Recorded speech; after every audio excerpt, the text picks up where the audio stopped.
রাজীব বাবুর কথা অনুযায়ী রাহি বিজনেসের কাছে যুক্ত হলে ভিক্টর সেটা দেখে খুবই রেগে যায়।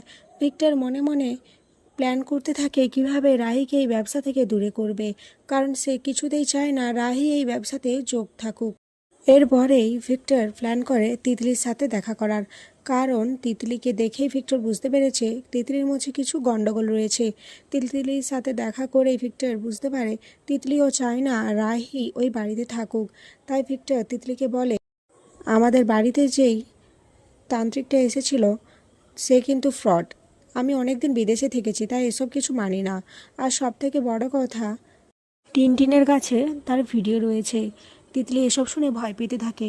তখনই ভিক্টর আসল কথাতে চলে আসে আর বলে, দেখো, তোমারও ইচ্ছে ছোট থেকে বিদেশ যাওয়ার, তাই আমি তোমাকে সাহায্য করব বিদেশ যাওয়ার জন্য।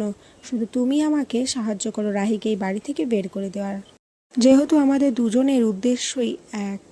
তিতলি কোনো কিছু না ভেবেই ভিক্টরের প্রস্তাবে রাজি হয়ে যায় আর অজান্তেই নিজের দিদির জীবনে এক অশনি কালো মেঘ নিয়ে আসে। তো বন্ধুরা, তোমাদের কি মনে হয় ভিক্টর আর তিতলি কি রাহির জীবনটা ছাড়খাড় করে দেবে? অবশ্যই কমেন্টে জানিও।